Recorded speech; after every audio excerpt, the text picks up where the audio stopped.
All right, g'day, hi, and welcome. Ugh. 1 o'clock. Wow, it's late. Why is it late? Well, because I had to work today. So I got paid. Woo, woo, I got one pay. I got another pay coming in to me. Hopefully, wow. Hopefully this month anyway.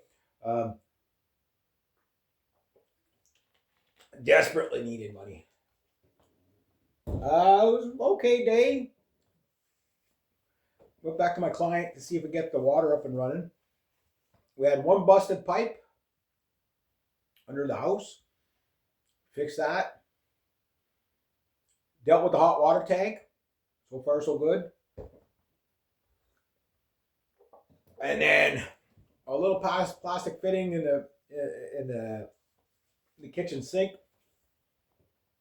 just blew apart and water leaked everywhere and made a big mess. But we got it all cleaned up. So we got to replace the kitchen taps for my client. So other than that, everything else worked. The washing machine, the dryer, the washing machine, the dishwasher. All the toilets were good. All the showers were good. Everything was good. Other sinks were good. Yeah. It was a hard winter. That's the first time we've seen the winter damage the house. Because that hydro's off all winter there. So anyway, that's what I did today. And then by the time I got back here, it was just about 1 o'clock. But I had to have some chips, you see, because like life can't function without chips. That's the problem with the world. There's not enough chips. Okay. So yesterday, you're saying that's fine. We understand what you did today. But where were you yesterday? And what happens when I take a day off, guys?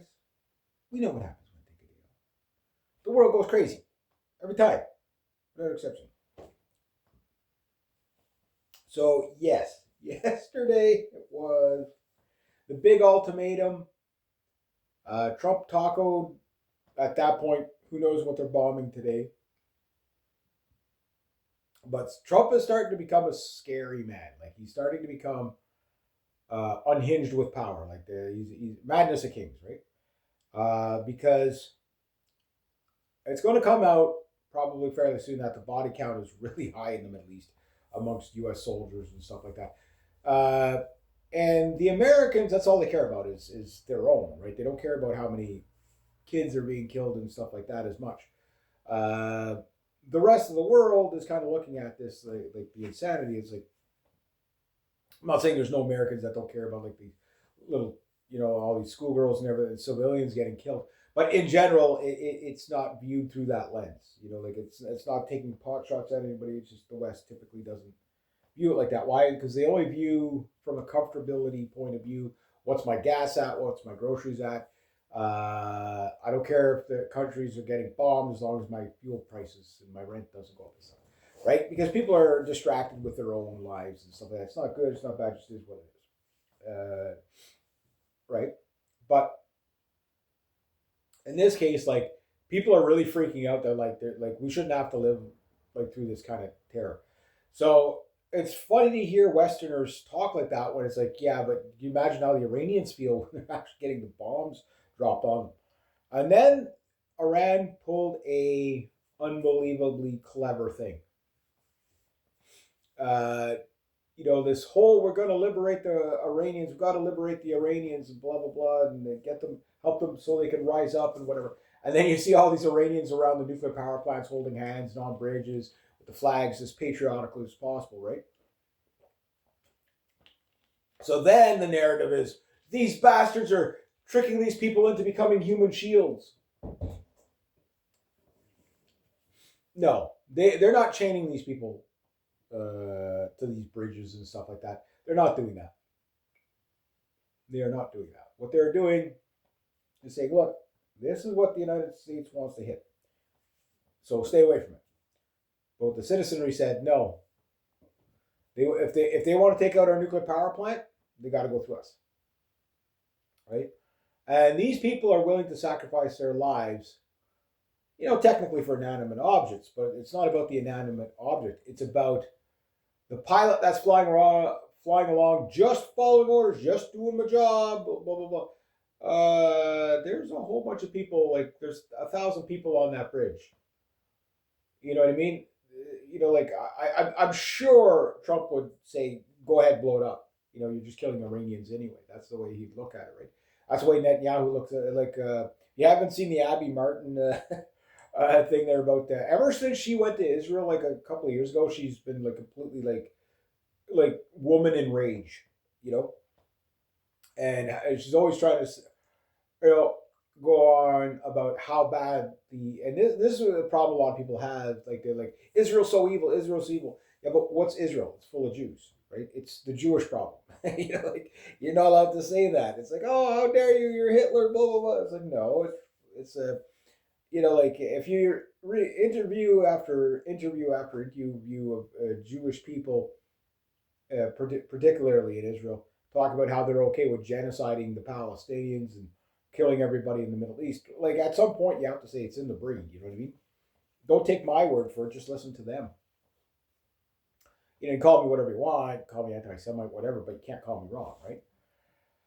And the world is seeing it. Like, the world is seeing it. So the thing is, it's only a matter of time before nations are going to rise up against Israel. There's no doubt about that. They're going to, and probably the United States as well. You're going to see clashes in the sky by more capable air forces and stuff like that. I'm not saying NATO is going to take down the United States, but NATO might take down the United States. Just as, partner pact, because, like, for example, at some point, maybe you get, Russian fighters, or maybe other, South American fighter jets, in Cuba, right? And then, what? The United States is going to go to war with the entirety of the South America? It's possible. Like, Javier Milei will do whatever the Jews want, but the rest of the South America is not as on board, right? Like, there's some, but like not as much, right? So we're at a point, like I said, the United States is about to go to war with about 40 to 45 different countries, give or take. And it's probably going to be a physical war. And I know the American exceptionalist will only say, "Oh, well, we're undefeatable." Apparently not, because Trump is freaking out because he's a psychopath, and the ego and all that. That's part of it, but you have to understand, like, he can't accept failure, right? These are people that, they've always gotten everything they wanted in life. I call it the rich kid syndrome. They throw a tantrum if they don't get their way, right? Their sense of entitlement is beyond sensational. And this is what you're seeing with Trump saying that we're going to wipe. Like, again, even that, like, when you listen to like your Mark Levines and stuff, like, those guys are genocidal maniacs. Your Ben Shapiro's, these guys are genocidal maniacs, right? Like, they don't have a leg to stand on here. And the crazy part is we haven't even seen the crazy part yet. Like, at what point do did pilots tell Trump no? Well, we'll court martial you, we'll do this to you, do that to you, fine, whatever. I'm not going to kill. I'd love it if I heard that some F-35 pilots refused, and some Super Hornet pilots said, "No, I'm not going to hit those targets with all those civilians there." I hope that we can see some good guy Americans, not just guys following orders and just bombing whatever because they're told to do it. I don't know. I don't have that much faith because, again, there is no brave law enforcement military. It doesn't exist. There's just guys following orders and keeping their paychecks, right? And again, prove me wrong. There's a lot of veterans talking a good talk, but it's not when you're a veteran. It's when you're in there. That's the guys that count, right? So, same like the judges and lawyers and all that with the Epstein files. Like, what not? There's not a single cop that can arrest a single person there. You know what I mean? So yes, I will shame you until you do the right thing. But I won't hold my breath. So, will Trump do a 2-week delay on killing all these people? I don't know. But 2 weeks are going to, like, I guess what he's doing is, okay, well, wait till they leave. Let them think they won. Tell them we're not going to hit it. And then, like, 3 or 4 days later, you just start hitting everything. But again, you're going to get to a point where you're going to drop a bomb and you're going to kill 8,000 people. And then, I know exactly what the the American exceptionalist will say. It's like, well, these people shouldn't have been there. It's their country, though. Like, you're hitting their resources, you're cutting off their power. They're defending it. It's passive. It's very Gandhi-ish. I get it. Like waving flags while you're bombing them. I mean, okay, you might say it's kind of stupid. You shouldn't be there, but the principle of it, well, yeah, you lose the second that bomb kills those civilians. You lose. Like, why are you going to bomb a nuclear power plant? You know what I mean? Like, why would you do that? And it's simple why they do that. Because the number one goal for Donald Trump and Netanyahu is to kill everybody in the Middle East. It's not about pipeline. Yeah, that's byproducts of spoils of war or whatever. It's not about that stuff as much. It's about how do we kill all these people for the Greater Israel Project so we can have the territory, right? That's it's you'd say it couldn't be that. That's too evil. Don't take my word for it. Just listen to how these people talk. Like Trump, he's already frothing at the mouth to attack Cuba, right? We got to go kill Cubans now, right? Why? Because they're communists. Okay, sure, they're communists. Let them be communists. You don't like them, don't do business with them. But blockades and stopping them from getting human aid, stuff like that. No, that's not sphere of influence or whatever. The United States is going to be taken down a peg on this one. The Iranians are going to do it. Now, I'm sure the second you kill those civilians, at that point, they take out the aircraft carriers. Now, you have Trump out there saying the quiet part out loud, if you can believe him, that there at one point they fired like 100 missiles at the aircraft carriers and they just barely got out alive. And I'm thinking it's probably more than that. Like, I'm not saying a laundry room fire on a ship is not a dangerous thing. What I'm saying is, what caused the laundry fire? Was it an anti-shipping missile? You never know. Like, we can't believe anything CENTCOM says because they're not capable of telling the truth. Trump is not capable of telling the truth. Bibi's not capable of telling the truth.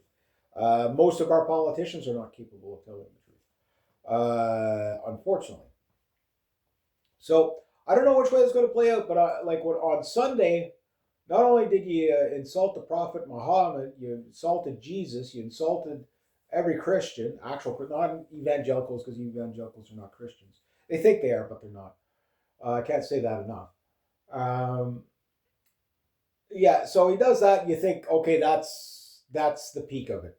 And then, no, I'm going to wipe out, I'm going to basically destroy an entire civilization, and they'll never come back again. Why do you have such bloodlust for these people? You know what I mean? Because Israel said so. That's not normal. So Zionism is, if it, again, people compare Hitler to Trump to Hitler, and it's like, no, there's no comparison between the men. I'm not for Hitler, but it's the thing is that Zionism, in a lot of ways, is way more evil than what Nazism ever was, and as bad as Nazism could be for some of its evils, right? And I'm not playing down Nazism. I'm just saying that if you look at it and you put both of them on a scale, one side's going to go a little heavier than the other. And the thing is that the Germans, as bad as they were for certain things, there's lines they didn't cross themselves, right?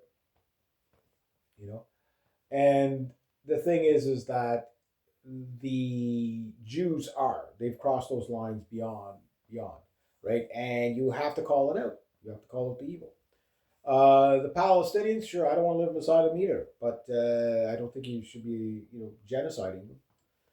And that's exactly all. That's all Trump is doing is threatening genocide. There's no other way. There's no 4D grand chess move of negotiation going on here. There is no negotiations going on.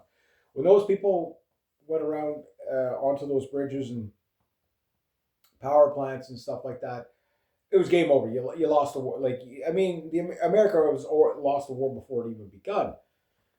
But now it's clear. It's just, okay, who are you going to kill just because you can't have your way? That's all it's about now. is how many Iranians are you going to kill just to get retribution on your war? You know what I mean? Like, it just makes no sense, right? But it does and it doesn't. Like like everybody's all things are complicated. They're never really complicated. They're as usually lowbrow and as simplistic as you think. It's just there might be multi factions. It might be multifaceted, but it's not complicated. Trump is doing a job for some really evil people, right?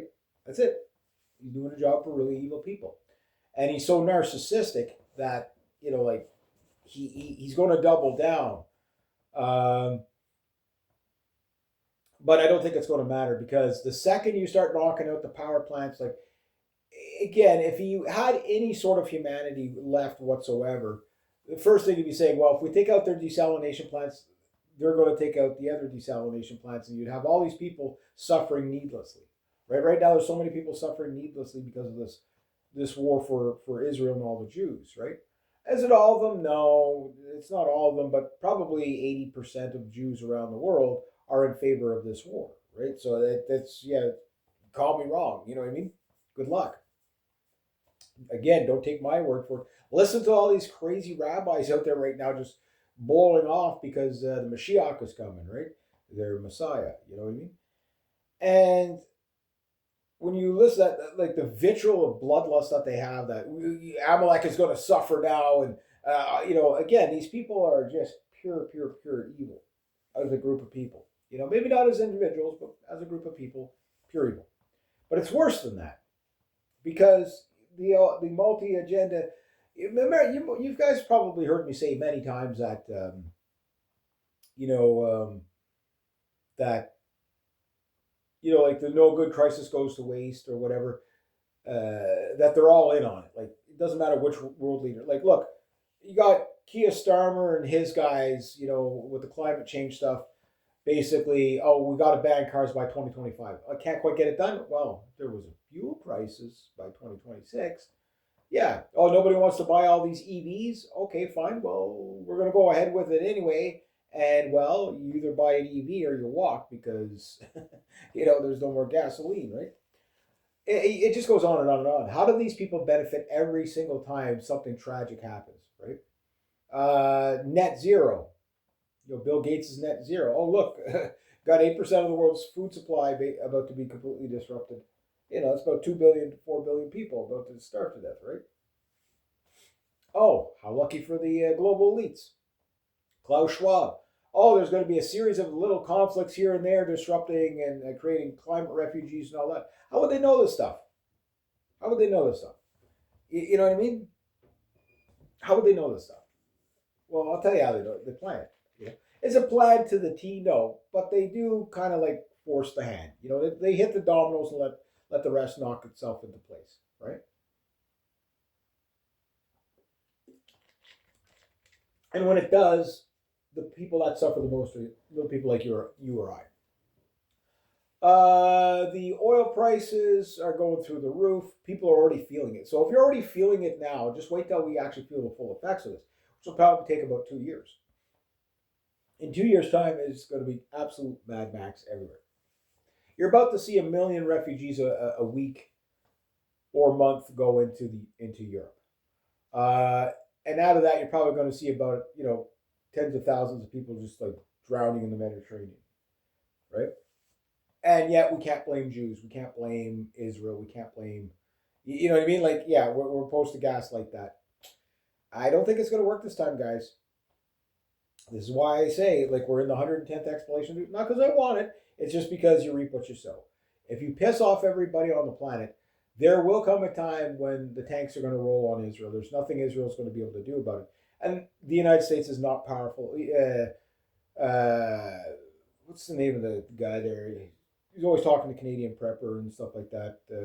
He's like, I agree with him. Yeah, you need about a 4 million man army to take out Iran. And you would lose probably 20-30% of your forces in the process.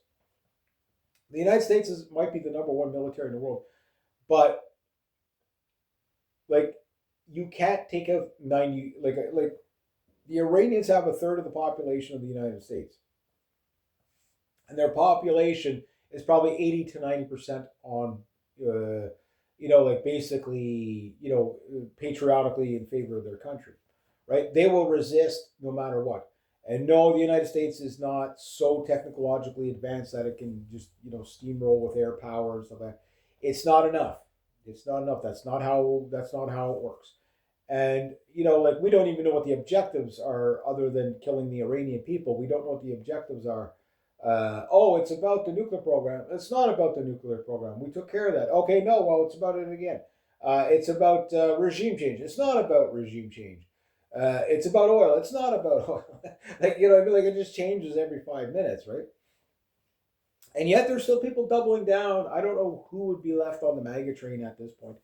The worst of it is that worldwide, Donald Trump has destroyed every right wing party for the next probably 20 to 50 years, and probably, well, you're never going to see a right wing party ever again in the United States. It's the end of the United States as you know it. When we got Trudeau up here, you guys remember, if you were following my old channel at the time, I said we had 4 years to reverse course, or that was it. Canada would become post national and would be Canada name only, and that still might be the case.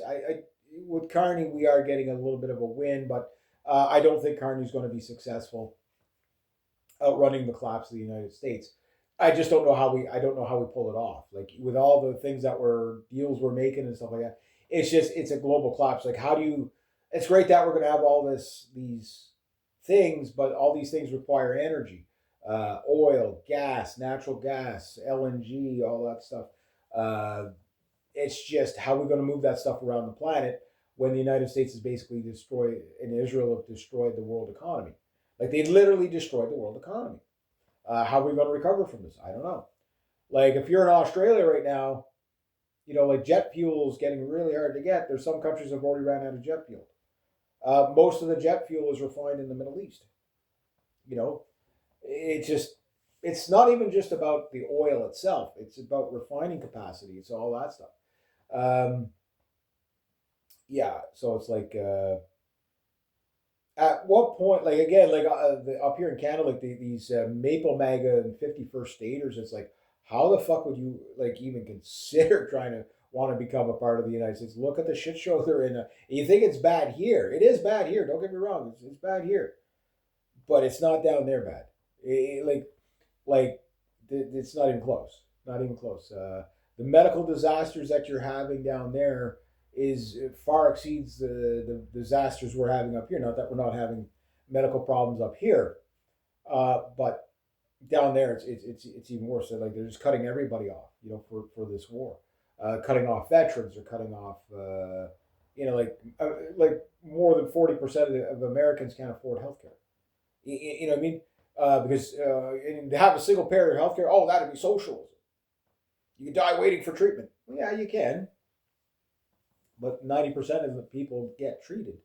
Okay, yeah, you got to sit in the long, like, the socialized healthcare thing. The reason why I go on about it is because when you put it into perspective of the two, like, you guys just lost like $400 million worth of aircraft in a night.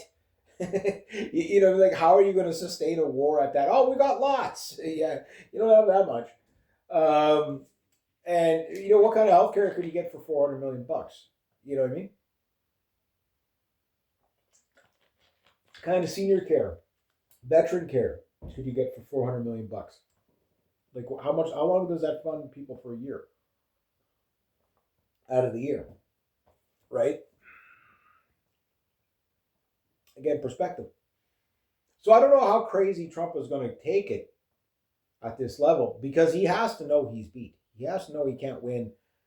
Like, he's not going to get the Maduro raid 2.0. Like, people are not like, oh my God, we've saved our pilots and so on. What they're saying is, why the hell is our pilots in that position in the first place? And that's what people are saying, and rightfully so. Like, what the fuck? You know what I mean? Like, don't go on about how great this raid was, that we're willing to sacrifice all that equipment just for one guy. Number one, no, it wasn't just for one guy. It was to get the rest of them out of there. And was it a part of a bigger plan, a plot to steal the, like, again, did they really think they were going to go with a bunch of fucking backpacks and steal something like fucking yellow cake uranium? Like, did they really think they were going to do that? Like, Did they really fucking think they were going to do that? Like, if that was the case, no, no. In a country that where almost everybody's pretty much united, like, look, there's very few people that are protesting the Iranian regime right now. Like, yes, what were the protests about? Donald Trump. Like again, the guy can't tell the truth. I don't think I don't think he's ever told the truth. And it was hard. It was hard to detect whether he was lying or not. And the irony is this: is that yes, the establishment was against him, especially in his first term. Yes, I still say I watched in real time Joe Biden steal the election from him. It happened, right? And people, oh, that's conspiracy. It wasn't. What it showed was that elections are pretty much pointless because the second time around, Trump gave the promises. What do you think those promises were? I'll give you one guess. That one guess where no new wars or whatever I want, but his fucking ego is probably like, hey, I want to be, I want to be the king. You know what I mean? I want to be King Trump. Like, okay, we'll make it happen, but here's what for our money. Here's what we want. You know what I mean? So the Adelson money, you have to take out Iran. For all these other APAC donors, you have to take out Iran. And look, the people that fund Trump fund both sides of the aisle. And again, like this is why there shouldn't be allowed, like you shouldn't be allowed to donate to a political party. There should be here's the allotted government sum of for advertising, whatever, for campaigning, and that's it. And everybody gets the same, and that's it. No more outside influence. No more buying. No more bought off governments. The democracy that we have does not work. Maybe a democratic republic could work to direct democracy could probably work. Bypass all the politicians and let the people vote on the issues. Similar to like Switzerland, that could probably work, but it means you have to have an evolving constitution.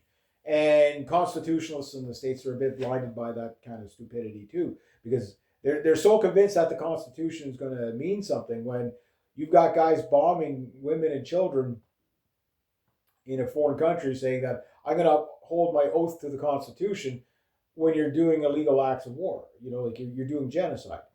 So how good, the Constitution is a piece of, it's a shit rag that's not even worth the paper it's written on. And it's not worth the bullets that are not even protecting it. You know what I mean? And you might take offense to that, but am I wrong? That's what you have to ask yourself. Am I wrong? I don't think so. Look, this is going to get wilder and worse because Trump is not going to let go the idea of the Iranians getting the upper hand with civilians basically protecting the infrastructure. He won't let that go. He's going to murder those people. How he'll justify it doesn't matter. There's no justification of whatever. Like, there's no justification. This idea, well, it's an evil regime. We have to get it. Every Middle Eastern regime is an evil regime. They're all like that. They have to be like that, or else the jihadists will run amok, right? So when you look at it like that, it's like that what they're really looking for is how can we find a way to nuke Iran to kill as many Iranians as possible so that they can get on to attacking Turkey next. Look, Serbia, they just found American explosives near one of their pipelines. That way to cut the gas off to Europe, right? Yes, they would do that. Meanwhile, you got that guy in Germany because of Agenda 21, Agenda 2030. Their biggest coal plant mine, they want to flood it with water and turn it into a lake so it can never be mined again. You can't even make this up. Survival Lily was talking about this. It's like just make sure we have no out. You know what I mean? You've got, again, is this whole war just so that everybody starts buying electric cars? Probably part of it. You know what I mean? But it does have more of Israel's war than anything. But the globalists they're going to try to capitalize on this too, right? It's pure evil. And we don't have any good guys that are going to do the right thing. How can you not understand why the Iranians are shooting down the aircraft? You know what I mean? They're not the bad guys. They're not the bad guys. You don't have to like them. You don't have to do business with them, but they're not the bad guys. You know what I mean? And the double downing and basically pretty much everything that they accuse Iran of, they're doing. They're the ones doing it, right? So the problem in the world is Israel and Jews. Like they're the ones advocating for all this craziness, right? And they're the ones that bring out all these policies, all these hate speech policies, all these let's go to war for Zionism policies. It's not, it's not white supremacy. So you still got the left out there going on about Hitler and white supremacy. No, you're dealing with something totally different. You're dealing with Jewish Zionism, which hates everybody. They hate white people. You know what I mean? Edom, Amalek, whatever. They hate us all. They want us all to die. Don't take my word for it. Go listen to the rabbis. I mean, the rabbis right now, they're so emboldened to just be able to say what they want because they're, as a group, they are psychopathic, right? They're hyper neurotic and psychopathic, and just go listen to this. Like again, just go listen to and again, there's a lot of cherry pick stuff there, but the thing is it's like it's just person after person. Sometimes yes, okay, when you got the gotcha journalism, I understand all that, and at some point it's like okay, it's gotcha journalism, but at some point it's not gotcha journalism. It's just the regular consensus amongst the people. And the problem with the Jews is that they want to kill everybody. Like they literally want to kill everybody because of like for Netanyahu, we're going to win against Rome this time. Who's Rome? Well, the new Rome is, the West, right? So what does that mean? Well, it means they want to destroy all. Look, Turkey has been helping. Like Turkey, they play all sides, right? So they help Israel with certain things, and then they stick their thumb in their eye for other things, right? And even like while Turkey's sort of helping them on the back channels with some stuff, like you got basically the Israeli regime is sitting there saying, well, after we're done with Iran, we got to go destroy Turkey next.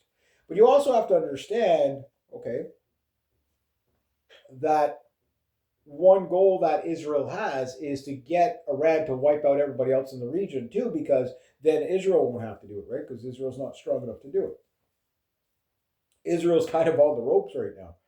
And that's not my, I hate Israel, therefore they're losing. No, it's they really don't have an upper hand.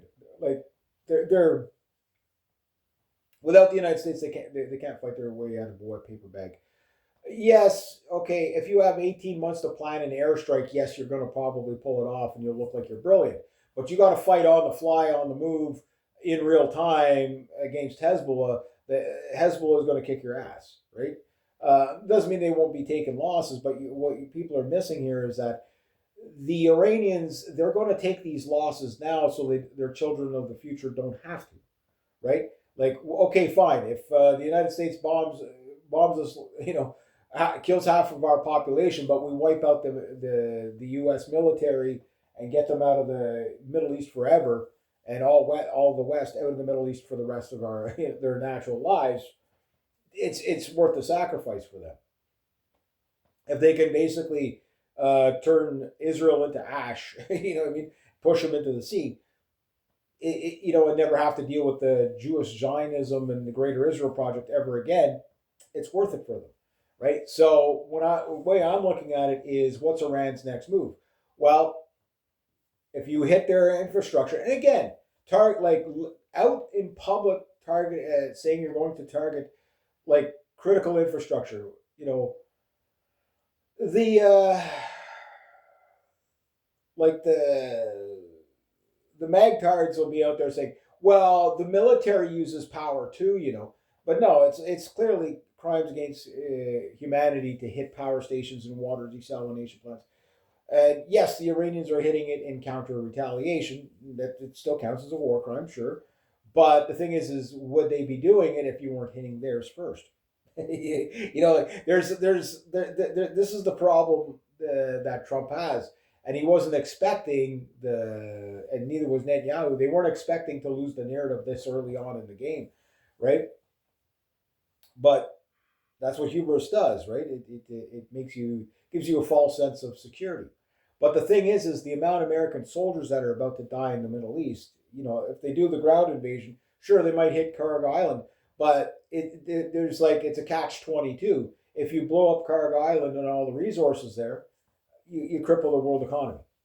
If you leave it going, well, the Iranians make money off of it, and they can keep going, right? So no matter what, it's a catch-22. And look, this is going to go on probably for a long while yet, unless the Iranians start sinking aircraft carriers, which I think at this point they're going to have to do it. Like, I don't want to see all those Americans killed, but if you're willing to follow orders at this point, like, I mean, uh, there is going to be a military coup in the States. I almost have no doubt about it now because like the 25th Amendment that they have down in the States to remove a president is pretty, like, again, the Constitution is useless if nobody's following it, right? Like Henry Kissinger said, I hope he's burning in hell, but illegal they do, a right unconstitutional takes a little longer. And the problem you got here is you have all these guys on ships, in planes, whatever, just keeping their paycheck, right? Doesn't matter who suffers, who dies, they don't care because I got to keep my pension, I got to keep this, I got to just follow orders, whatever. Yeah, like they don't have any. There's no dignity to these people, right? It sucks to say that because they're supposed to be, you know, when you hear, oh, we're there to save the women and children and democracy and basically overthrow the regime enough so that the people can rise up again. Well, the people have risen up, and they're not rising up against the regime. If the Iranian people wanted to overthrow their government, they can clearly do it themselves, right? But the thing is they're not rising up against the regime. It doesn't mean they love the Ayatollah, but the new Ayatollah, but it means that no, like the regime, the reason why these people are sticking up for the regime in masses, yes, I'm sure there's protesters there that are whatever against the Iranian regime, but there's very few. You know what I mean? The reason why they're sticking up for the regime is because the regime is sticking up for them. They now get it why, okay, instead of getting healthcare programs and all the free welfare stuff, and getting all that, why why the government was spending all this money on weapons and stuff like that. Now they understand why, because the government knew. I'm not saying government is always right, and not even close to saying that, but the Iranian regime knew that this day was coming. Like they know who they're dealing with. They know what it's that you can't reason with the Jews in Israel. You can't reason with them. They're insane. Um, they're like this is why they yell. People well they yell death to America and death. Gee, I wonder why. You're always threatening to attack them. Then you do attack them. You think they're not going to yell death? Of course they're going to do. And that's not the same as doing a preemptive attack. Like they again, there's no but they've been attacking us for 47 years. Yeah, about that. Let's get specific on that. Yeah, exactly how are they attacking you in the past 47 years? Like again, the Jewish narcissism, the Jewish what you call it, basically hyper neuroticism that you get and the paranoia that you get is what's led people to like basically doubling down on, like the people like Netanyahu and stuff like that. Like these people are sick. They are sick. Is it all of them? No, but the ones in power are absolutely sick, and they can't kill enough people. They can't kill enough people, and it's usually never them that pay. Like this is look. If we won't even put the biggest pedophile ring, when we have like almost all the names for the biggest pedophile ring ever discovered in human history, we have almost all the names and not a single brave law enforcement or military or anybody, judge or lawyer that'll prosecute. And you really think they're going to care about killing people with bombs and stuff? Of course not. Right? But that said, it doesn't mean people will put up with it forever. You know what I mean? Like at some point, you're going to see new alliances strengthen. I don't think Russia and China jump in, fist to cuffs anytime soon because they don't need to. If Iran's going to do all the heavy lifting, they'll let Iran do the heavy lifting. They'll just back them, right? Um, Look, the United States is in a really bad position right now. There's no way out. There's the only way out is through, and there's no good options. The economy is going to tank. The only saving grace the Americans have is that their economy just happens to be the biggest one out there, but it's moving in the wrong direction. Like the job reports month after month, like Trump has basically torpedoed the United States, and it's done on purpose. The idea is to collapse the United States. I think Joe Scalzo was kind of right that like all the world elites were in on it. They were going to fight World War III, but the United States was going to lose. And then my hunch, what I've been saying since 2010, is that it'd break up into a whole bunch of secession movements. This is why there's so much secession movement talk everywhere. They're trying it up here. Like again, you have to understand, like half the people that are calling for like Alberta separation are like dual citizenship as Americans, right? And it's like it's over pipelines. Yeah, we got to break up the country over pipelines. Like it's really ridiculous. But it's something that it's like, okay, no, it's a political problem you have, not a and there is solutions to it, and it's just okay. You might have to endure a little more before we finally can get you know move that needle in the right direction, so to speak.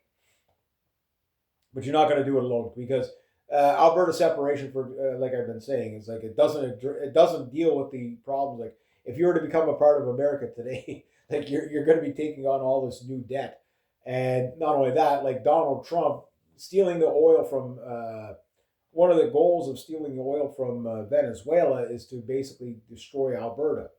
The oil in Alberta, right? So like if you ever think for a second Donald Trump cares about Canada, no, Donald Trump hates us with a passion. Like right, like he's kind of making his what people have dismissed, and I've been warning about it and saying, look, no, when he first said it, okay, yeah, dismiss it for the first little bit. He was just trolling, but no, he was serious from day one. So yes, we are going to go to war. Canada, the United States is going to go to war. I just don't know if it's this year, next year, whatever. But Cuba apparently is next, and if he goes after Cuba, then there's no questioning whether he's going to come after Greenland and Canada. Now, the United States will lose the war against Canada, but we're going to lose a lot of people in the process. And it's going to be a brutal war, probably about 30 years long. Um, you're going to lose about half the United States, but at least 150 to 200 million people are going to be killed.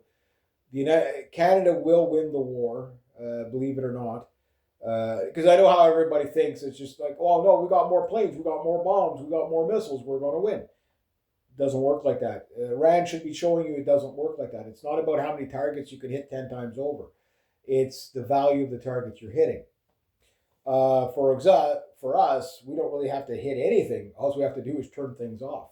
We turn off gas, we turn off oil, we turn off electricity. Yeah, we'll hurt too, but half your guys will be dead. In 9 months. It's like an EMP at that point, right? Um, and so, like, there's no way we get out of this unscathed. So, what I'm saying is, if you're a Canadian, you're listening to this. I'm not saying you got to hate Americans or whatever, but you have to understand they're just going to follow orders the same way they are in Iran. So the guy that drops the bomb on, the F-15 pilots that drop bombs in Iran will drop them on Ottawa. They will drop them on Toronto. They will drop them on Montreal, Vancouver, you name it. They'll have no conscience about doing this. Why? Because, well, I'm just following orders. That's what these guys do. It's every military. It's not just theirs, but every military does that. Now, I don't know when we're going to see the actual rumblings that people will recognize, but I've said, keep your eye around the Great Lakes. That's where Trump's probably going to make his first moves, and he sort of has with the bridge, what you call it, the Gordie Howe Bridge. That sort of is. It's probably going to be something like that, but doubled down, saying, okay, this Canadian territory is now American territory, and he'll put troops there, and the troops will go, and they will shoot at Canadians without hesitation. The problem is there might be Canadian troops there shooting back or civilians shooting back. So if you see Carney, for example, like overnight reverse on the gun grab, Say, yeah, I'm going to put it off for the next two. It means that he's getting intel, and I'm sure there are American generals out there that are warning us, saying, yes, this is a. It does seem to be a plan. It's just it's not an immediate plan, but you better start arming up and mobilizing now because we're going to be attacking you probably within the next year to year and a half, maybe 2 years. Depends how long this Iran thing's going to drag out. If we're lucky, Iran does the heavy lifting for us and knocks out half the U.S. Air Force or whatever and takes out most of the Navy. But even at that, it doesn't matter whether they have to do it or we have to do it. It will have to be done, unfortunately, because if you don't stop the Americans now, you won't be able to stop them in the future, and they'll kill everybody because Israel said so. You know what I mean? And again, I know a lot of my American audience, majority of my audience is American. They don't want to hear this. But this is where we're at. It's where we're at. Now, mind you, you're about to see a lot of, like, again, the weather's going to be getting warm here. It's going to be getting really warm over there. And with the damage that's already been done, and trust me, Trump knows. He's even said this out loud. Oh, it would take them, if we were to quit today, it would take this long it'll take him years to fix this, all this up. So he knows the damage he's doing. He knows the evil he's doing. He doesn't care. He wants all the Iranians to die, right? That's the number one target is the Iranian people. It's because the land and stuff is just spoils of war. That's all it is. And I know a lot of people can't grasp that. They think there has to be some like big elaborate objective of regime change or whatever. No, these wars are wars of evil. Like they're not about the women and children. Like if you think for 1 second that Donald Trump or Lindsey Graham or any of them, Hegseth, whatever, care about Iranian protesters getting killed. Like really, who? That's for maybe the remainder of the MAGA base that would even be there. But like no, no, it's just the cope, right?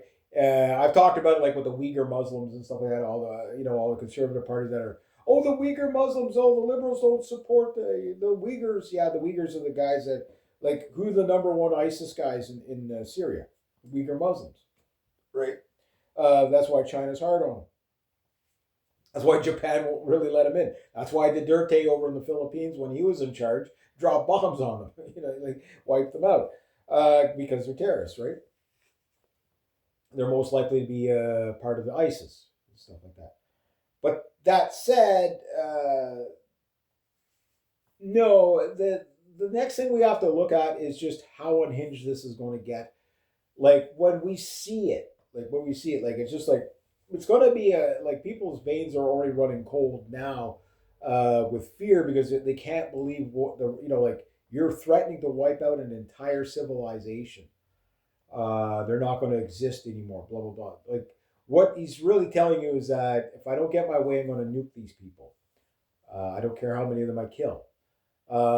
If you're willing to hit a nuclear power plant, you're willing to drop a nuke on it. And it's what I've been saying for pretty much since day one. They're going to look for the conventional warfare is not going to work. You're not going to do regime change via air power.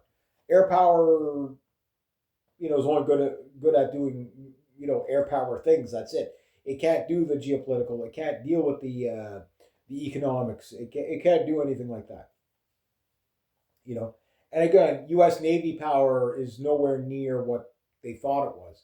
Like it's pretty much obsolete there now because you can't get in close enough to the country to make aircraft carriers really truly effective. You know what I mean?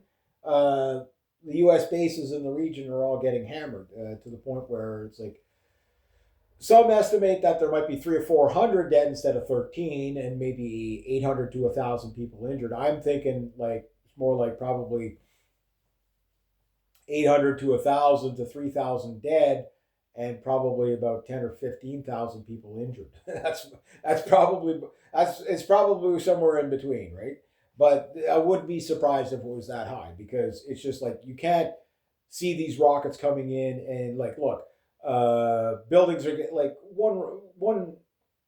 a ton and a half warhead takes out like 4 buildings, and that's if it lands in between the buildings. If it lands on the building, it pretty much pulverizes it to ash, right? To stone. And again, all throughout Israel, it's just like, oh well, there's one or two people in this building. How do you know there's one or two? There's probably about 100 people that were in that building when it got hit. We'll never know. They're never going to tell us the truth. They're incapable of telling the truth, right? Because it looks so bad, and because it is, right? Um, so yeah, the oh yeah, it turns out it wasn't just two AH6 little birds. It was four. You know what I mean? So yeah, like that got destroyed. Like all like yeah, it's like every other day. It's just like, okay, how bad was this raid? Did they actually even get the people out? I don't know. Like we don't know. Like we don't know what the state of the down pilot was. Just because CENTCOM said they got him doesn't mean they actually did. Maybe they got him to a certain degree, and then they all got taken out on the runway there. Um, who knows? Who knows? But there's all these guys out there coping like, oh no, we'll sacrifice a whole bunch of planes just to save one guy, and it's like no, no, it's not that.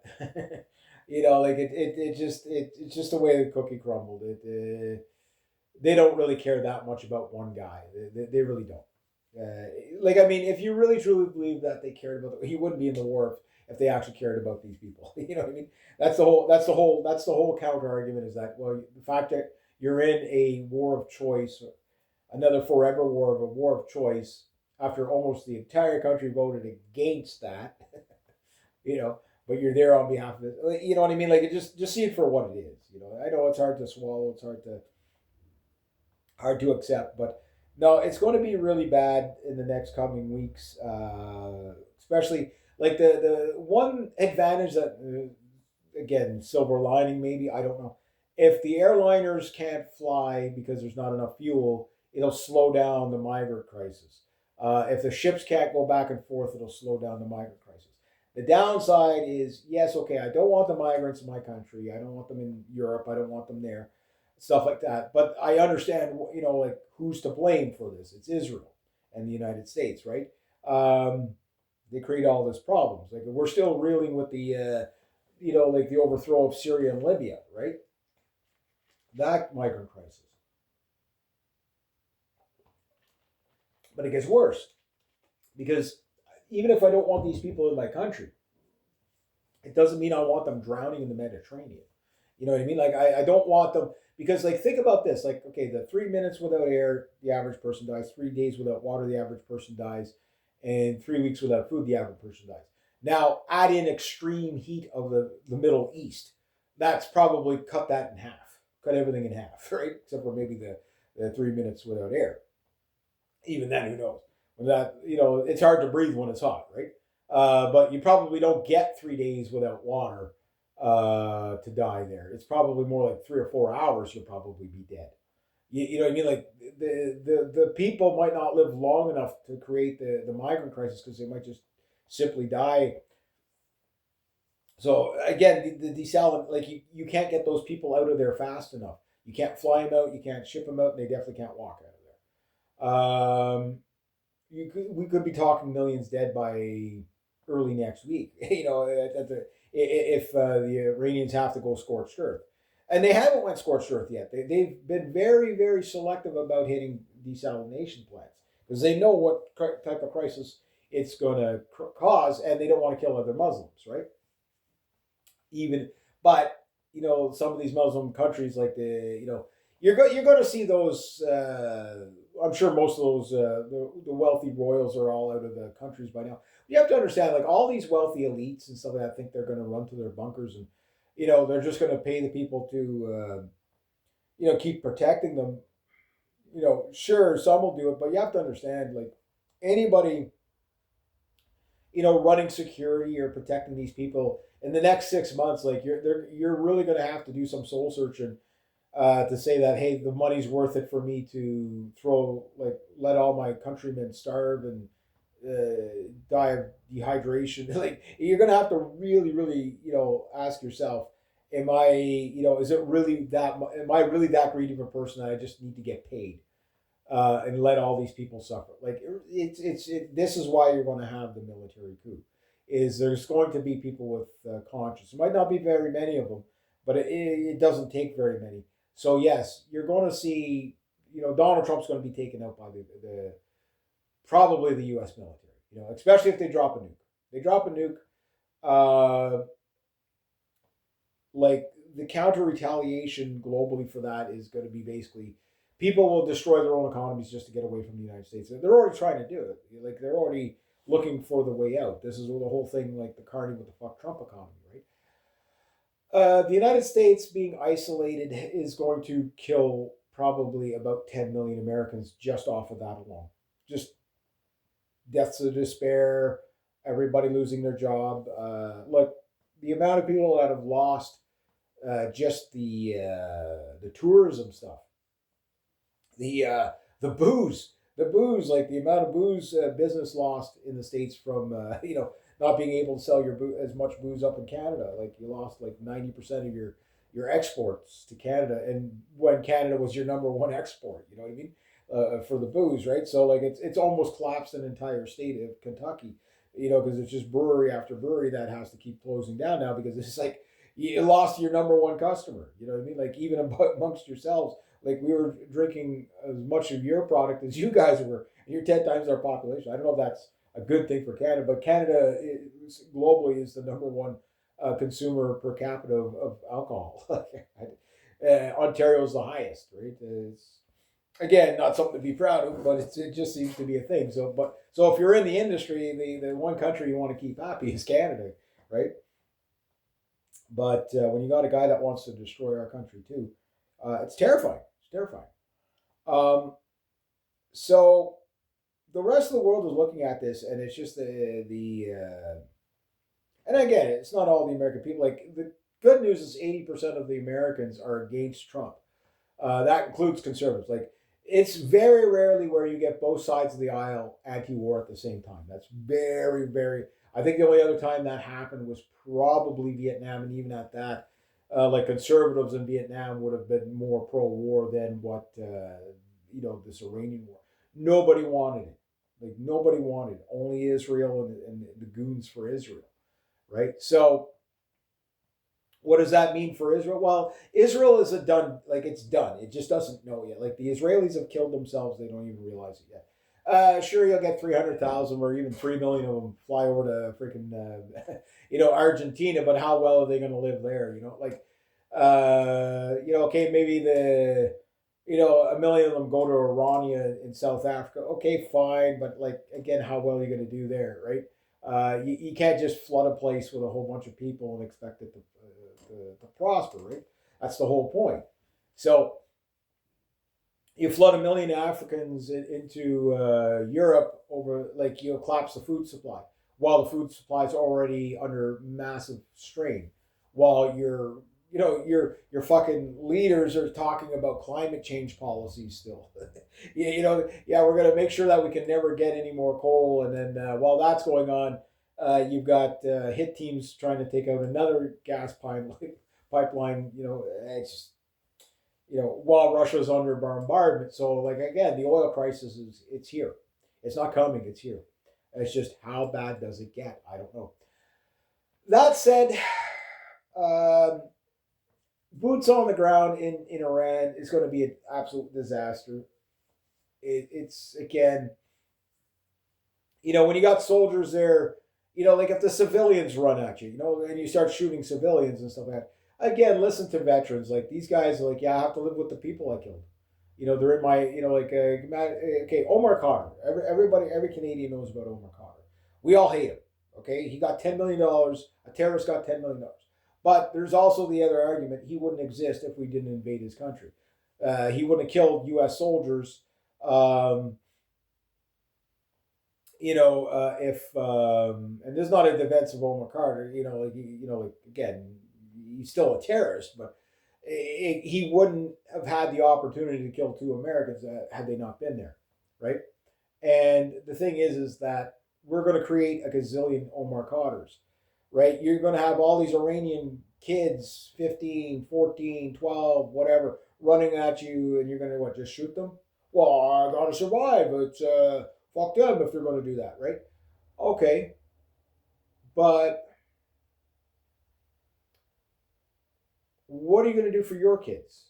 You are you going to say, okay, well, how come my kids got killed in a crusade? Because now you got all these fighting ethnic factions in the United States, and like I said, within the next 4 to 6 years or whatever, within 10 years, you're going to see death ditches in the United States. It's just a question of who's going in them. So when your kids are killed, when they're trying to defend their homeland against a bunch of people trying to get retribution for destroying their homeland, what are you going to say? You know what I mean? Like I get it. Okay, I'll defend against any enemy. Yeah, but why would these enemies be here in the first place? What are you going to say? You know what I mean? And that's what's coming. That's what's coming. That's not what I want. It's what's coming. Trust me, I don't want what's about to happen in about a month and a half from now. Let alone anything after that. Like it's going.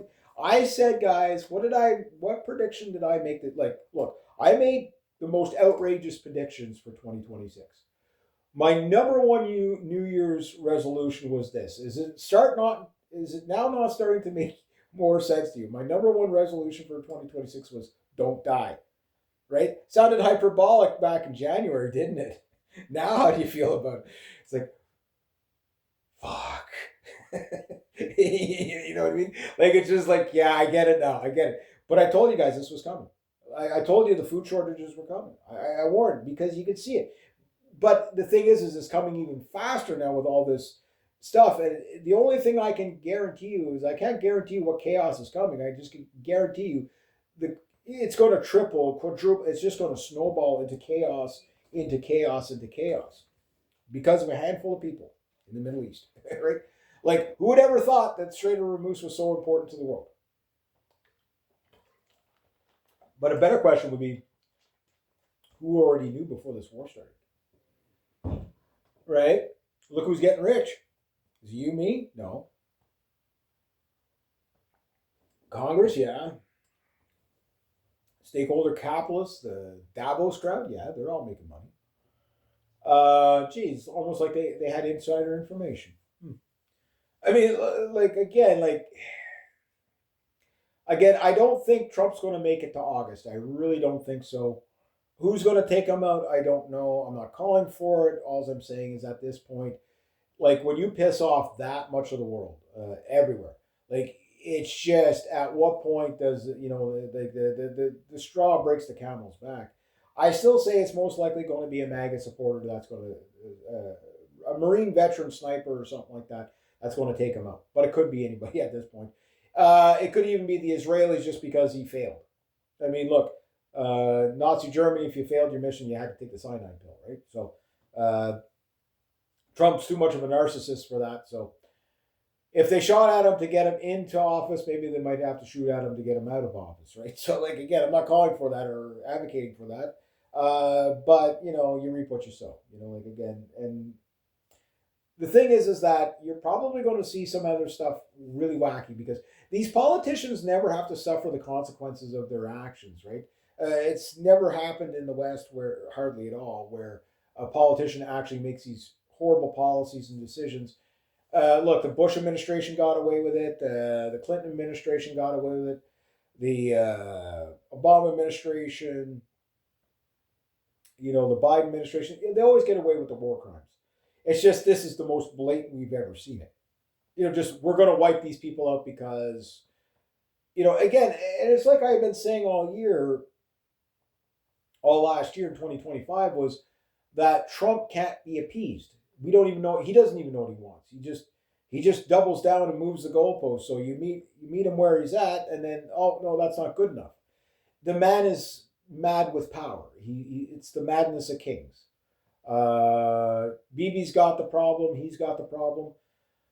Xi and Putin, well, again, when we see the stress levels go up on them, maybe we'll see how crazy they are too. But like right now, they're kind of holding their, like the thing what you hear with like people saying, Trump is suffering cognitive decline. He's not.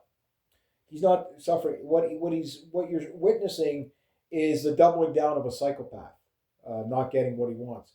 He's frustrated because he's not winning, right? And he only, he can't handle not being and everybody knows people like this. The guy, like, you're at a party. There's always this one guy that has to be better than everybody else, right? You're at a party and you're talking to somebody, and like you'll be talking about something. They have to butt in and tell you their 2 cents of how their version of whatever it is you're talking about is better, right? There's always this guy. Hey, look, I bought a new bike. Well, I went and bought two new bikes. You know what I mean? Like, I asked this really cute girl out last week. Well, I screwed 10 women last week. You know, like, they're always that guy, right? Everybody knows a guy like that, and that's what Trump is. He's got to be the light, the center of attention at all times, getting what he wants all the time. And even when they get what they want, the problem with a psychopath is you can't appease them because they always want more. Like, it's never enough. It's never good enough. Nothing is ever up to standard with them. Now the thing is that's going to happen with Trump, and like, he's killed a lot of people's families in the past, a few weeks or whatever, the last past month or whatever. And the war is not in the United States yet, but it is coming to the United States. And Americans are not ready for this. Because there's, like, once it's really ingrained, and I'm not talking, like I say, the odd property of Allah shirt wearers. I'm not talking about those guys, the crazies that snap first, the sympathetic jihadists or something. I'm talking real coordinated. Okay, you took out our grid, bang, here goes yours. You know what I mean? The Iranians, I could see them doing this because they would kill, especially this time of the year, where they're about to get a whole bunch of, like, warm here. If you were, just imagine New York State, Maine, Pennsylvania, all the way down to Washington or District of Columbia, whatever, all the northern United States out of power for the next 3 weeks.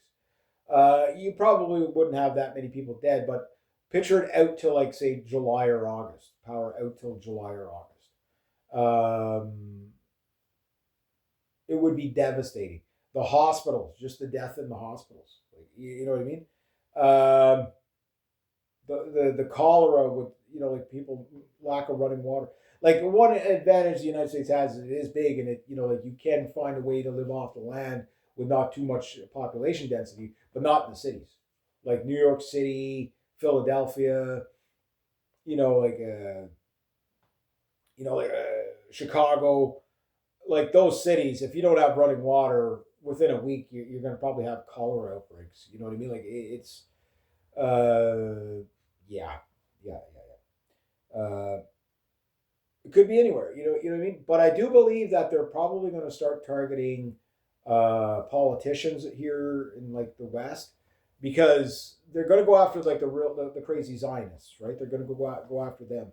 I'm not calling for it. I'm just saying I don't see how they don't do this, because it's in their best interest to do so, right? They're like, okay, well, they're killing our guys, and this is why America never believes that they can be knocked down or taken out or whatever, is because the war never really reaches your shore, right? Like, even like Vietnam, you didn't have any Vietnamese terrorists really in in the United States. It just wasn't a thing, right? A lot of protesters, but that was it. There was a few people that did threats, but it wasn't a thing. Where Muslims are all over the world, like, they're all over the West, everything like that, and the House of Islam, if it rises up in solidarity with Iran, and again, it doesn't mean that they, like, the Muslims all get along. They're very deeply divided as well. Like, the whole Middle East, a lot of the wars in the Middle East are just these tribal wars, right? But if they're united against the West, it's not going to matter. Their petty squabbles will go away. We know 100%. Like, look, up here in Canada, like, every week there's been, like, synagogues being shot at. That never happened before. You know what I mean? Like, maybe it happened, like, maybe once 10 years ago somebody did. So we're going to see, probably, I don't know who's burning down the church, whether it's Antifa or Native groups or whatever. I think it's more Antifa than anybody.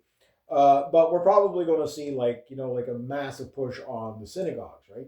Because the World War II Holocaust narrative is completely out the window.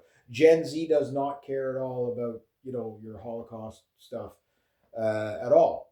And even at that, how much of it was true, how much of it wasn't, don't know.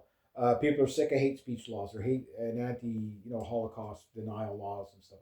they're hate about they're just they've had enough of it, right? So you're looking at, and again, everywhere I see like open comments for like Jewish. Oh, this happened. And, like it's just the comments are just filled with people with no. Well, how could we have sympathy for you after all the evil you've done, right? And again, not my words. Just browse the internet. The anti-Semitism was again. I've been telling you, it's been rising for a couple of years. Not the fake, like the fake hate hoaxes, like the Hope Not Hate stuff and all that, and Anti-Hate Canada, where they, shit swastikas on the walls. I'm not talking like stuff like that. Stuff that's no. I'm talking like they're shooting at synagogues. Jewish people are going to be attacked in the streets just for being Jewish, right? And the thing is that's a part of the 110th explanation of the Jews. Not that I want it, but it's just you guys have earned it. So like I don't know what to tell you. You brought it on yourselves, right? You reap what you sow. Um, and while the 110th explanation of the Jews is going on, we have the 10th Crusade, which is basically going to be a holy war between the Muslim world and everybody else in the West, right? So that's what by the end of the summer, that's what it's going to be. People are going to be realizing. I've been telling you this is going to happen for over a decade now, because when you connect the dots, it never plays out like a Hollywood movie. Like this stuff doesn't play out fast. Okay, if they drop a nuke, it'll play out fast. But even at that, like look, we're 5 weeks into a 3-day war, right? Um, you see what I mean? Like and think of all the chaos of the last 5 weeks, just and everything. It's it becomes like a steady hum. You know what I mean? And moving forward, like everything that falls with it, like you're going to see a collapse of the medical system. You're going to and pharmaceutical drugs, all that stuff. Yeah, collapse of the food supplies in areas, creating all kinds of chaos, right? Yeah, stock up wisely. That's all I can say. Keep your head on a swivel. Avoid avoid public places. You know what I mean? Don't stand next to Jewish people. You might get taken out with them. You know what I mean? But you're going to see like train derailings. You're going to see all these industrial things. But you're going to see a lot of targeting of instead of like industrial train accidents like we've been seeing like in 2019 when we had the okay, you take out our trains, we take out your trains and that kind of stuff, and all the the refineries that were catching fire every week. Yeah, you're going to see that too, but you're going to see more of the civilian angle of it, meaning okay, you bombed a school in Iran, suddenly there's a school blows up in the United States. Again, no one's going to want to see that. And the thing is who's going to do it? Because there's an incentive by all parties involved. Like the Iranians, if they wanted to get even, they'd do that. But I think the Iranians are they're using like the IRA kind of tactics, where like for example, they're going to hit military bases, stuff like that. They're hitting the financial centers, but they're giving people warnings. Say, look, don't be near. We're going to be hitting the banking system tomorrow. Don't go to the bank. You're going to die there. You know what I mean? So they're doing stuff like that because again, racking up a body like civilian body counts is counterintuitive for most people. This is why most people are sympathetic with Iran, because they've been trying to avoid killing as many civilians as they can. Just not because they don't like want to wipe the Israelis off the planet, so to speak, but they know that as soon as you start doing that, you lose the momentum of propaganda that you get, right? So like for Iran, like the longer they bleed this out and just hit infrastructure, they get what they want in the end anyway. Like the complete dismissal of the Americans out of the Middle East and all European countries as well. And basically Iran is going to control the entirety of the Middle East. The Gulf state nations know this. This is why they're like doubling down, and instead of saying, okay, well, maybe we should back off and not let our citizenry get hurt here. But they haven't done this yet. They haven't surrendered yet because they know that once Iran takes over, they're dead. Them and their families are dead, right? Why? Because, well, it is what it is. When an empire rises, it tends to, take out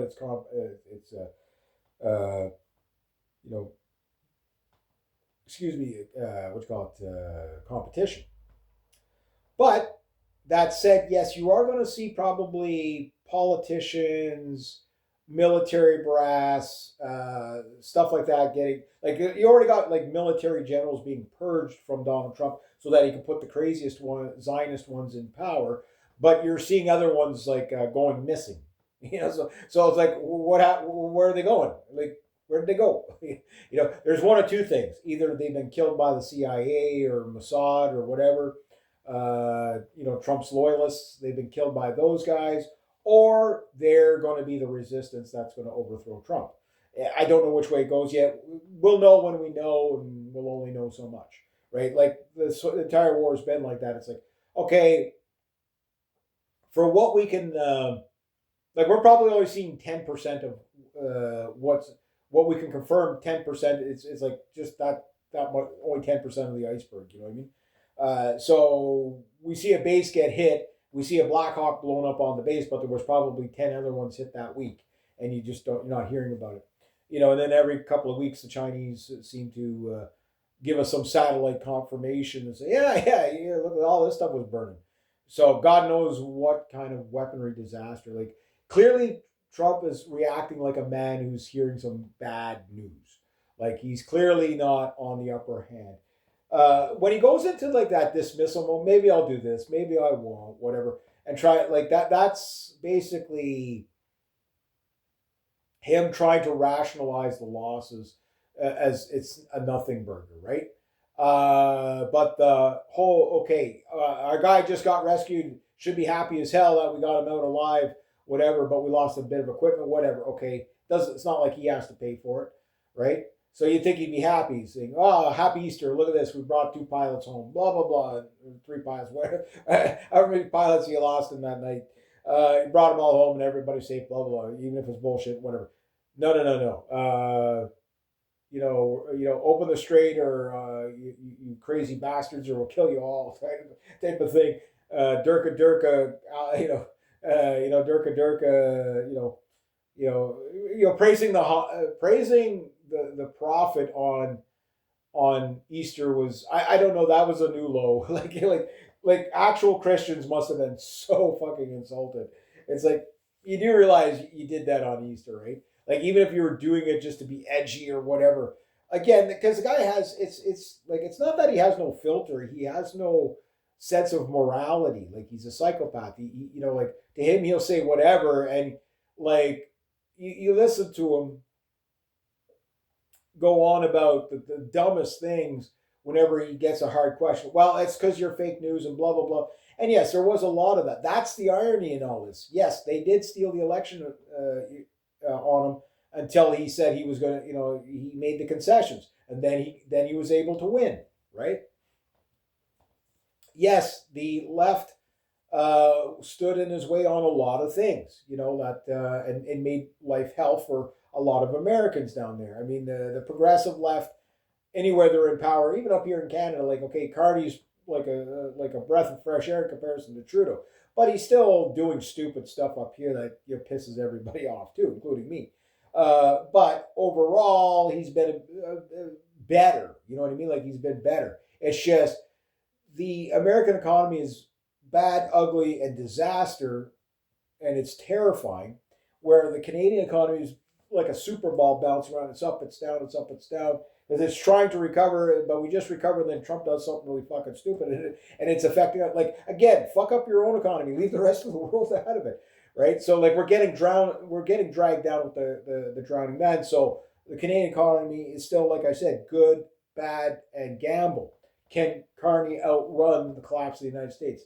I think, picture like a surfer in a wave, surfing, and as he's in the tunnel, right? And it's like you just see the surfboard sort of coming out of the edge of the tunnel, and he's at that 50-50, whether he makes it all the way out and rides out the pipeline the whole way out, or does he get rolled? That's where we're at here. So I don't know how it's going to be, especially we're only in April. So, like, for example, the tourism economy hasn't really kicked in yet. like the summer tourism economy. There's still like 4 feet of snow on the ground. Like my client, she came back from out west, and she was like, "Oh my god, I can't believe how much snow's here.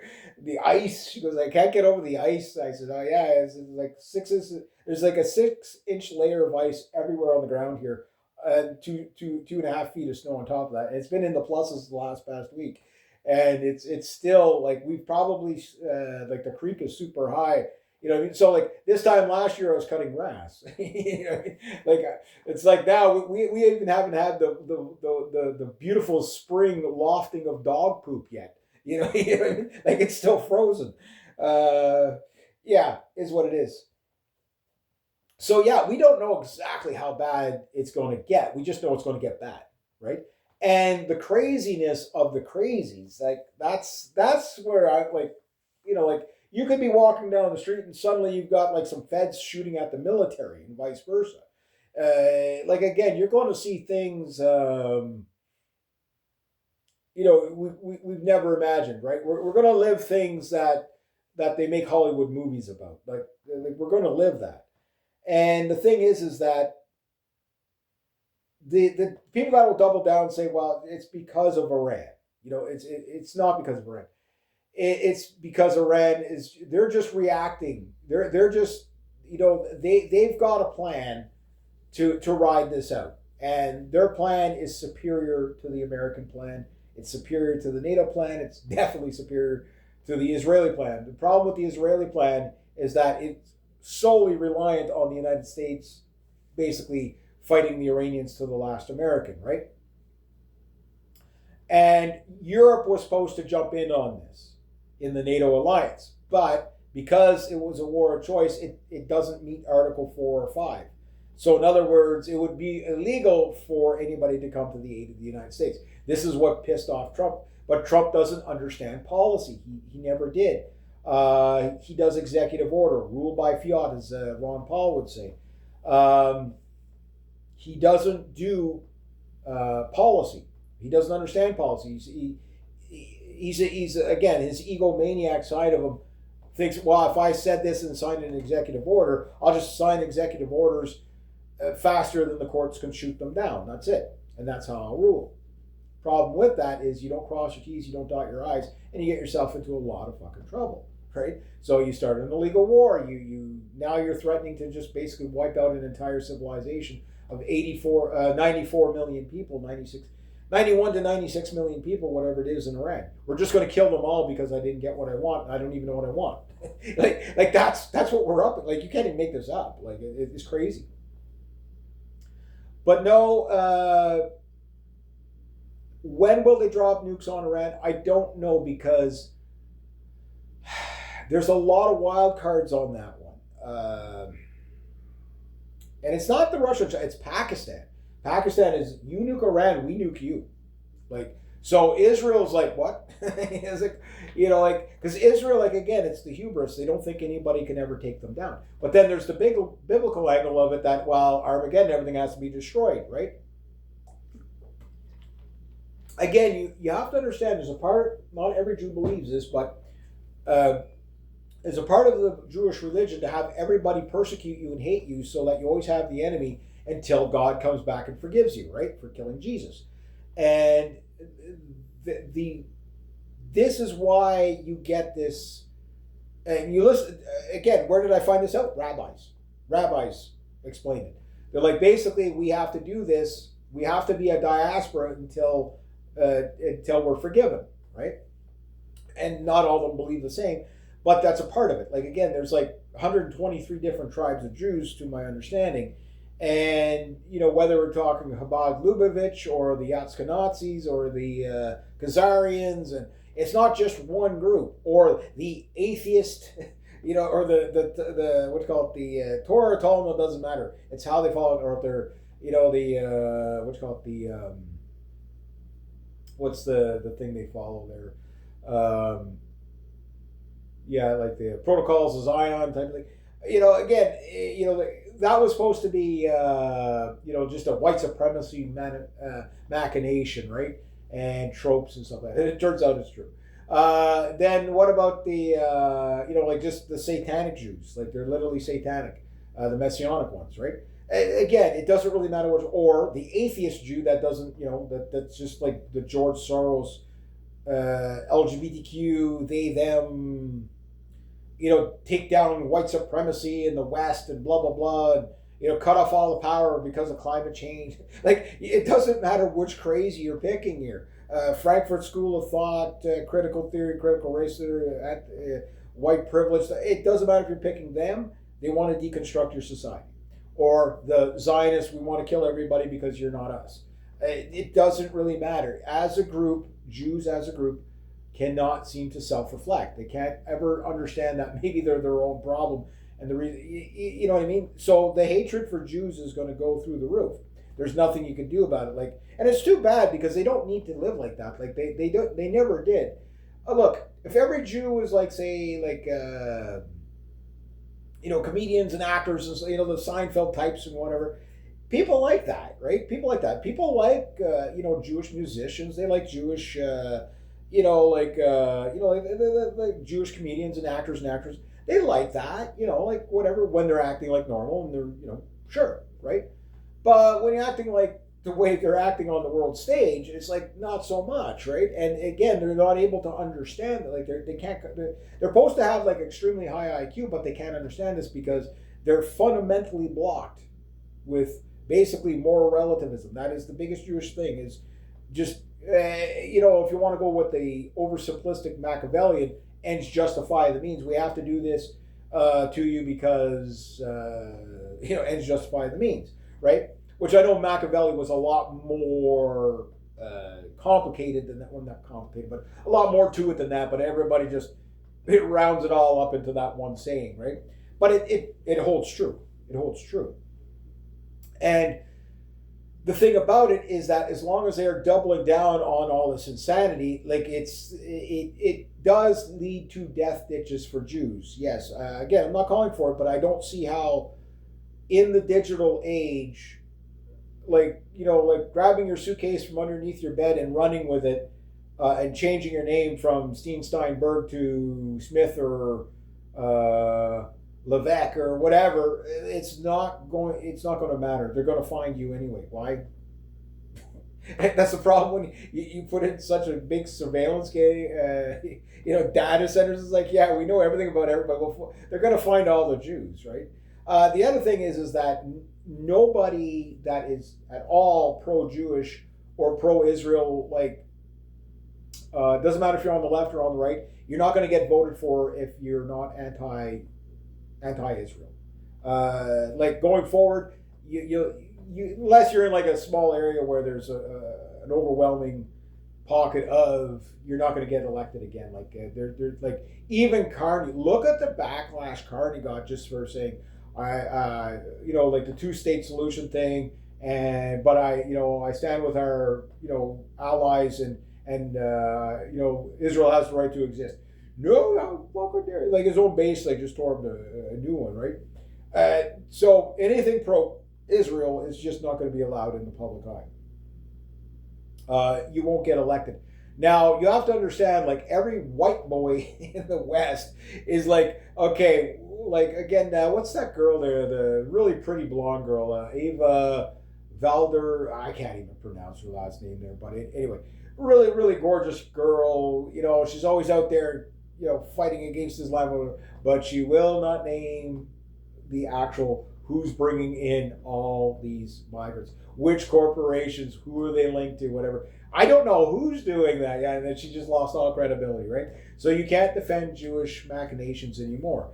It's just not gonna fly. The libertarian Jew's not gonna fly. It's like, oh well, we'll just have open borders. Just you do you and I'll do myself and whatever. No. People are moving towards tribalism and nationalism. There's no stopping that now, because especially when the killing starts. And again, I'm not calling for this, but I told you guys way back in 2010. And I even warned brown people as much as possible, because I'm such a hateful, horrible human being. Look, if I was truly the hateful guy, and I wanted all the Jews to be basically wiped out, and I wanted all the Muslims to get wiped out, well, first off, I'd be advocating for the war. because to wipe out the bomb or whatever, nuke Iran, whatever. Okay, I'd be doing that, but I'm not doing that, right? I'm saying we shouldn't be there. Leave them alone. Yes, they have a dictator. I get that, but let them deal with. If the Iranians were like, if this whole fight was within Iran, and they were trying to get rid of the dictator, the Ayatollah, and it was a true grassroots. I'd be like what Rand Paul was saying back in with the Syria. Like, look, if the Iraqis aren't willing to fight the tyrants or the Syrians aren't willing to fight the tyrants to overthrow the regime, why should we be there, right? The same thing with Iran. If the Iranian people, weren't willing to overthrow their Ayatollah, then why should we be there? Like just basic logic. Why should we be there? Why are we there? We're not there to overthrow the Ayatollah. We're over there to do Israel's bidding, right? So I said, if you were a brown person or a Jew, keep a suitcase under your bed, because when the 10th Crusade really kicks off, and it will, it's going to kick off this summer. At this point, it's like the little connecting the dots, the beacons are just flashing full red. So it's like, okay, I can see it now. The formula's here. It takes a while for some of this stuff to kind of play out. So it's like, okay, within this timeline, a couple of years, you might see this. And then it gets from timeline of a couple of years down to a couple of months. And then, okay, we're weeks away. And then, okay, watch your head tomorrow. And we're in that, weeks away to keep your head on a swivel, right?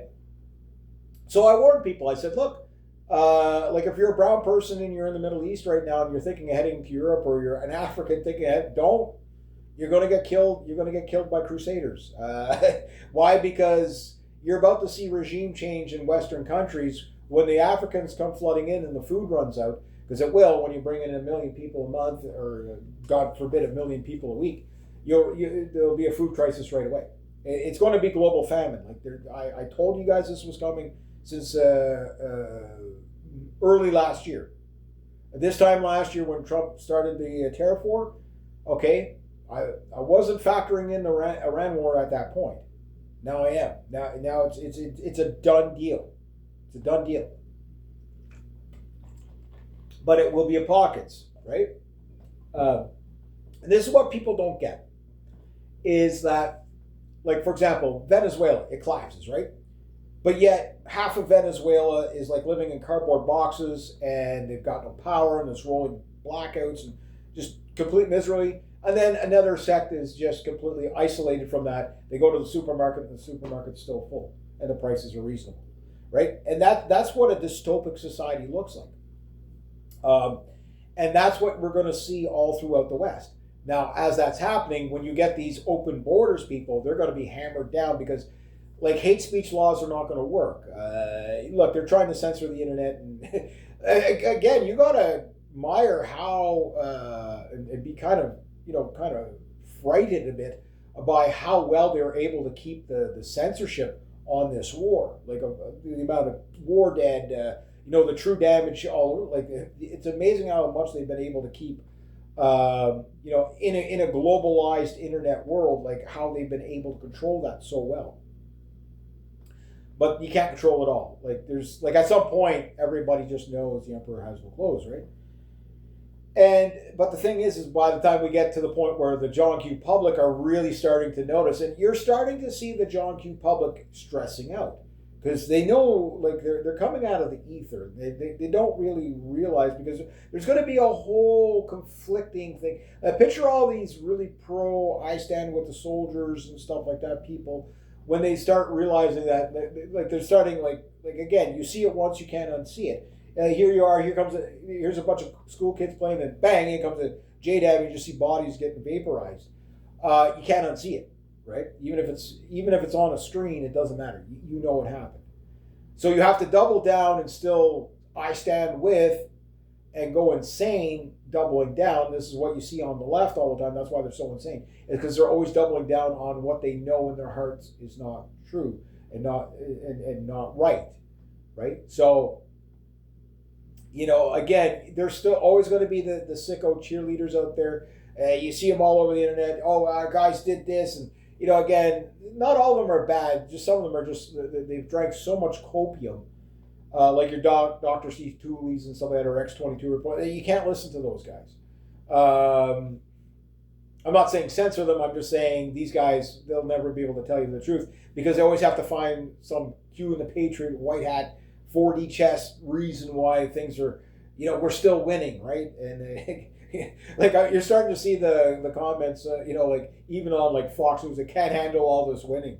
And again, when you start to, like, you have to understand, like, when you look at CNN or Fox News or even CBC, half the main comments are usually basically propaganda, right? It's, oh, wow, this will stick it to the Iranians. Yes, or, oh, I'm praying for the Iranians to get their liberation. Like, it's dumb comments like that. And right below the comments, people, they're just not having it. Like, are you fucking full of shit or what, right? Like, what are you, fucking stupid? Again, so even at that, the propaganda comments are not, like, they're not necessarily bots, but again, again, I don't know if Unit 8200 or whatever in Israel is still functioning. I don't think it is because the amount of, like, just, like, they're usually the ones that block everybody. They get, unless you're getting your $7,000 for them. But if you didn't hear about it, yeah, like the lengths they go to uphold lies. And it comes back to what do you call it? Bill Colby. Well, what the hell's the guy there? I was just watching him the other night. Anyway, like again, the truth. You just basically, you don't have to lie. You just tell the truth until people see it. And sometimes it takes a while. Like, again, you have to understand when Americans are going to be, a lot of Americans are conflicted right now. And again, the good news is 80% of Americans are against this war. Problem is that 20% that's probably on the fence or okay with it is the dangerous part, right? It's, again, I've said it for years. It's, you have 99 people want peace, one wants to go to war, you end up going to war. It's always been that way, unfortunately. But to sit there and have the realization that you guys are the bad guys, you know what I mean? And it's not like the left, haha, I told you so. No, it's this one's really bad. This one's really, really bad. Does that mean, my guys are, any better? No, it just means they haven't been given the opportunity to do the tyranny that you're doing, because they would just follow orders too. You know what I mean? Like, look, the only reason why we have this Epstein thing go on since the Obama years and Pizzagate and all that is because all these, I'm just going to uphold my Constitution and follow the rule of law. Well, they didn't. They clearly didn't. All these, we're going to get to the bottom of this and arrest people, and arrests are coming. There was no white hats. There was none. Who went to jail that was of any significant? Like, who went to jail? like I'm curious. Like who went to jail? Okay, yeah, they put Steve Bannon in jail for like for something, and it turns out he's like fucking buddies with Epstein. You can't even make that up. Can't make it up. And he was supposed to be like the ultimate good guy sidekick, right, to Trump. Trump was supposed to be the good guy. Boy, did we ever get hosed. And again, look, the second year of his first term, I was on the fence, and I still couldn't quite figure out whether he was a good guy, bad guy. What you see is what you got. And a lot of it, and that's the thing, a lot of people, I'll put this analogy. You ever see like an actor or something like that? They're eccentric and strange and stuff like that. You think it's all just a part of the persona in the act, but it just turns out they're just really that eccentric and strange. You know what I mean? And it just is what you're looking at. Like, it's nothing more deeper than that. There's like no 4D chess plan, nothing. Well, Trump is like 90% of what he blurts out is impulsive, right? So it looks like, oh no, he's negotiating, he's doing this. No, he's just blurting because the man, it's not that he has no filter, he has no cognitive motor skill control. It's like it's like somebody with Tourette's almost, if that makes sense. Like, I have to tell you this diabolical plan in my head, right? And you just say things. Like, oh yeah, we made a deal with this guy. And they're like, well, what the fuck's he talking about? I don't remember any deal. Like he just says it. Like he just throws it out there. Half of his staff doesn't even know what he's going to say next. It's like a 2 year, like the honesty of a 2 year old. It's like asking a 2 year old if you're fat. They'll tell you, right? Like, don't do that. If you have low self esteem, never ask a child for an honest opinion. They'll tell you. Well, Trump, the problem is he lies, but it's that kind of impulsiveness. He can't control it. Like it's when things don't go the way of a psychopath, like their head just explodes inside. Like it's like, no, I'm going to get my way, and that's it. It's this way, and that's the only way it can be. And I'll destroy anything around me if it doesn't. That's why he berates people. That's why he fires people. Oh, this is the best guy ever. Then 2 minutes later, he fucking fires him. Well, like, it's because, again, Trump is not hiring these people with merit. He's just hiring these people because, oh, he's the guy that, he made his case. Like Lutnick. Like, who the fuck would hire Lutnick for anything? Like, the guy's a total weasel, right? And he was Epstein's next door neighbor. Oh, I barely knew the guy. He lived right fucking beside me. But yeah, I barely fucking knew the guy. Okay, granted, I lived in town, a good proportion of my life. And I've had neighbors I never knew, okay? But I knew them enough. You know what I mean? Like it's just, yeah, billionaires living beside each other, trust me, they fucking know each other. Like, you got John Q. Public, okay, construction worker living beside, say, like an office person. Yeah, they might not know other than good morning, how you doing? See, yeah, leave the driveway at the same. Yeah, okay, yeah, that's different. But billionaires, they know everything about the guy next to them. That, especially if they're a billionaire, they know everything, right? It's not, oh, I can't believe that. It's an impossibility. If you've ever worked around like places where like the people that have a lot of money and their guests come over, like you meet their guests, the guests ask you like 5 gazillion questions. Oh, how long you been doing this? And you, again, this is everywhere I've been where there's people with money. They're all like this. They will always ask you questions. They will always, oh, I love the work you're doing for such and such, and yeah, we were thinking of doing this. Like, you are engaged with these people. Like, I'm not talking like the gardener that works, or the chef that the kitchen staff that works back. And you never see them. I'm not talking about those people. I'm talking about you're hired to do a job, you're a contractor. You get a certain level of importance to the point where people are going to converse, they're going to converse with you, right? And when you're just doing your thing and you're working or whatever, and you watch how these people are with each other, yeah, like it's no, they know everything about each other. Like they don't have people over unless there's an agenda. We'll just say that. Like, met this guy at work, a nice guy. I invited him and his wife over, right? And we're, while the guy's flipping burgers, blah, blah, blah. Yeah, so how do you like working there? Yeah. So, what do you think about that new office up in the corner there? I'm looking for a guy to do this. These people, they're on all the time. They don't just have friends. You know what I mean? Like, it doesn't work like that. It's like, no. You got money. I know you got money, and I got money. Okay, let's scheme. Like, that's how these people are. So that's what I'm getting with, like, Lutnick or whatever, whoever. Yeah, no, he's probably knows more about fucking Epstein than probably anybody. And that's one of Trump's right-hand men.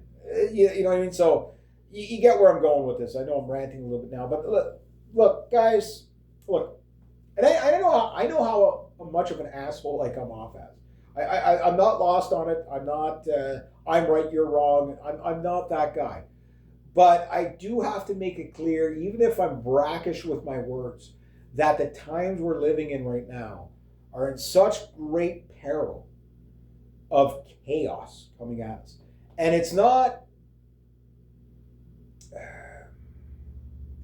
I'm the guy with the solution. It's never been about that.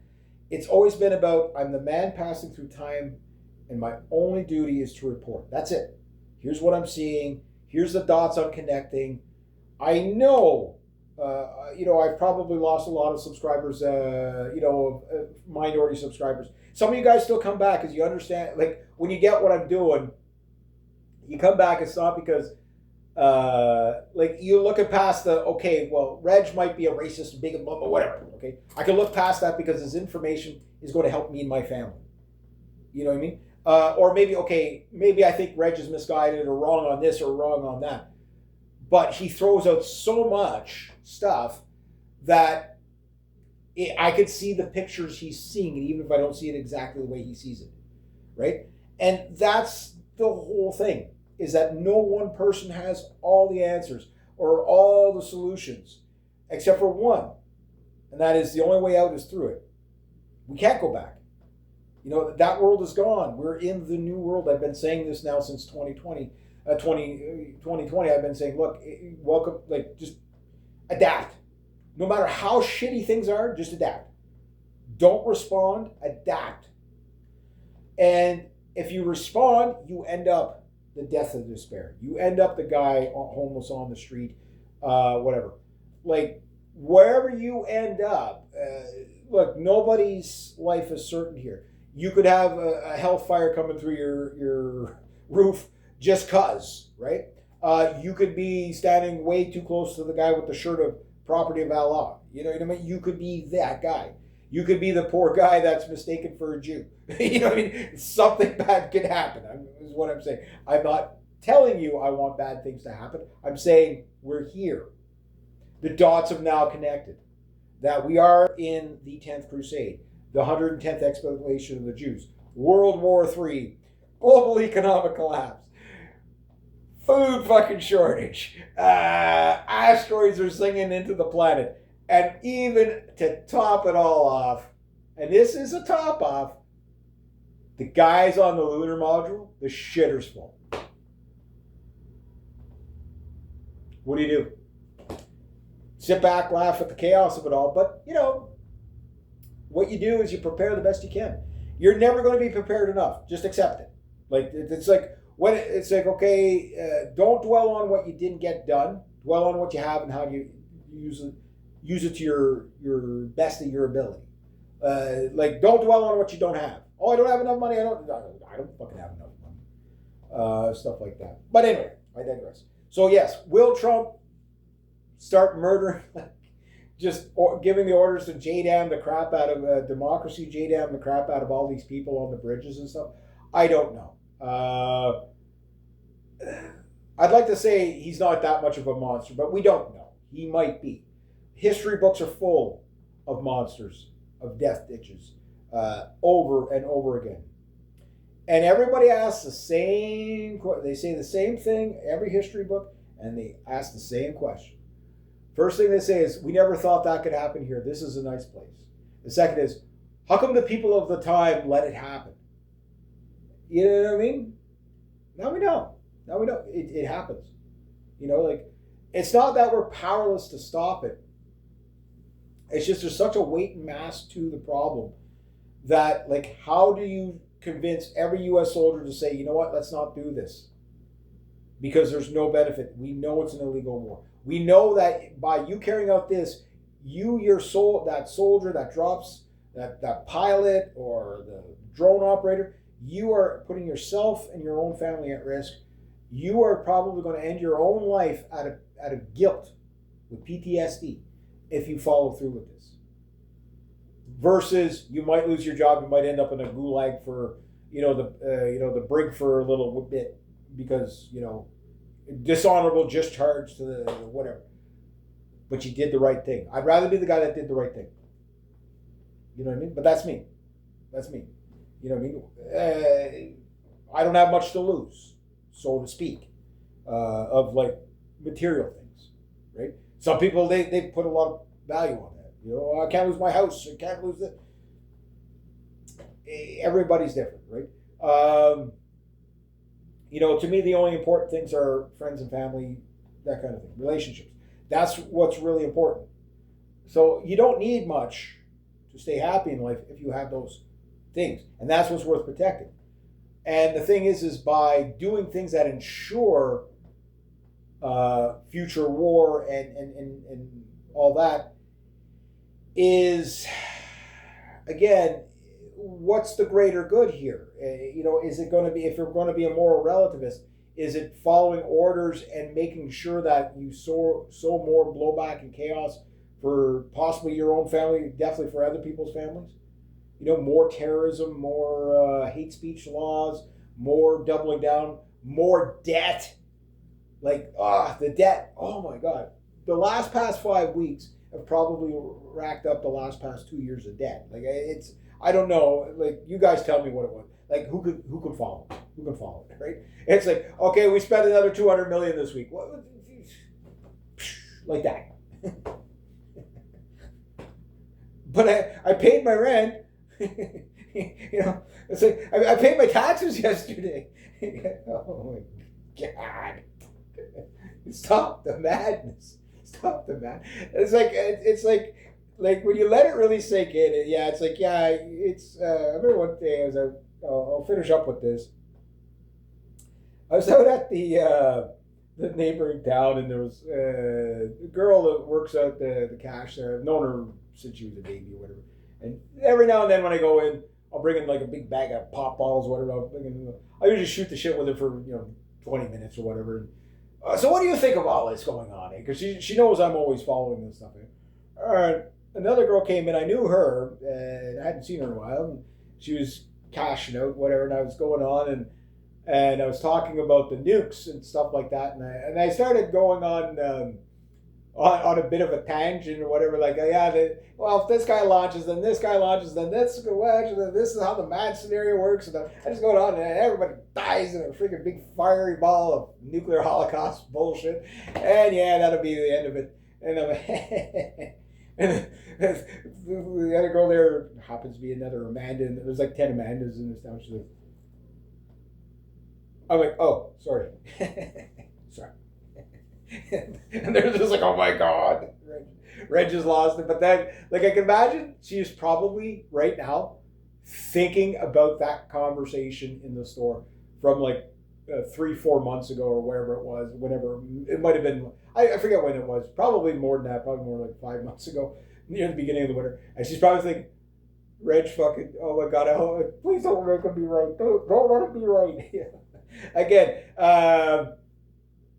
Is it the movie 2012 or whatever? Woody Harrelson standing on Yellowstone, or it's blowing up. It's beautiful.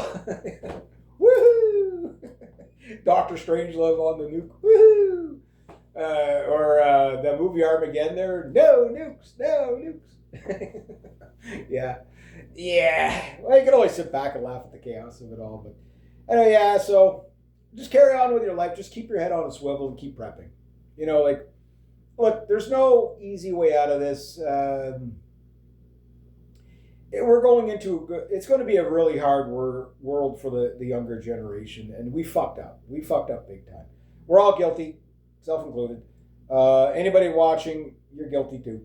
You know what I mean? We all, not necessarily let it happen, but could we have done more? That's could we have done more? Could we have done better? Always voting the lesser of two evils. Is that really the way to go? Because you end up with just pure evil. You're filtering this guy who's a little bit worse than this guy from this guy who's a little bit worse from this guy. And they're never really better. They're just a little less worse than the other guy. So the protest vote from Trump takes you into Mao 2.0 or Stalin 2.0. When the left takes power in the next election in the States, you're going to see full on hyper communism. Everybody's going to have their point of privilege card. All the Americans that were laughing at us Canadians for that, it's going to be law down there. Just so you know, we're all fucked. You know what I mean? That's the whole thing.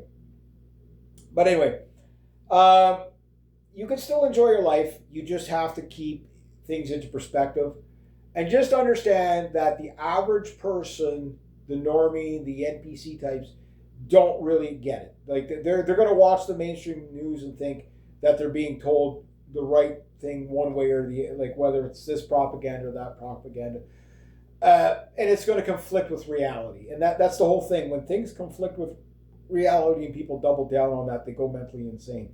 That's what the whole left is built on. Doubling down on a false reality and like not being able to accept reality. And this is also being experienced on the right as we speak, with like seeing the most hardcore MAGA and just listening to people say, look, I voted for the guy. I didn't vote for this. You know what I mean? And it's true. Like all these, like when you hear the radical left going, we told you so, we told you so. No, they had no clue that this was going to happen. They really didn't. And the reason why I say that with such confidence is because, like, they just had a speculation that happened to be going in the correct direction, but they don't have their finger on the pulse of why it's there, because they're still blaming it on white supremacy when this is a Jewish Zionist war. So it's definitely, which the Jews, they don't really care about white people. Like if you don't take my word for it, just go listen to some radical rabbis. Like, look, in 9/11, after 9/11, like just TV after TV was showing you radical imams. We're gonna, death to the West. We're gonna take out the West. We're gonna outbreed their kids. All that. Okay, and you got the same thing on the other side. It's radicals. It's the radicals that are screwing everything up. But history is only written about radicals. And you need monsters to take out tyrants. So once you understand that, you realize just how nasty this is going to get. And even at that, like, the full effect is never realized even during the chaos. It's never really, like, it's like we still haven't grasped the gravity of what has happened in the Strait of Hormuz. We still don't get it yet. We're feeling it. We have an idea, but we don't understand. Even when we witness it with our naked eyes, we will not understand looking at, like, just, rows upon rows of bodies of starved people. We're just not going to get it. The only thing that happens is it goes down in a history book somewhere. And then a few generations, maybe a millennium later, somebody comes out and says, hey, let's not do that again. And everybody calls you conspiracy theory, and we start the whole cycle over again. So everything we're going through right now is 3 generations, 4 generations from happening again. That's it. We can't even make it 100 years without this happening. Why? Because it's the same formula every time. Good people do nothing. Men just following orders. And psychopaths always seek power. And sociopaths always seek the validation of the psychopath. And there's no way around that. And the average person is not capable of intellectual thought. And that's not an insult. I'm not saying they're stupid. I'm just saying they can't fathom a genocidal maniac on a global scale. You know what I mean? They can't. Many can, but we've been screaming our heads off for centuries. Like, you think I'm the first guy like me in history? No. Like, there's been so many guys in history that have been trying to warn, like, don't do this.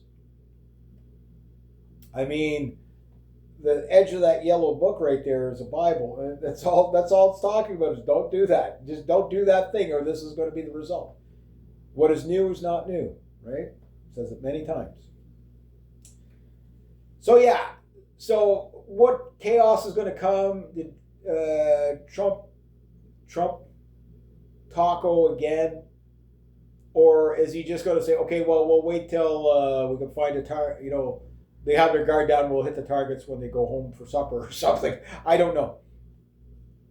Or it's like, okay, well, we have no choice. We have to blow this or that, even with the people there.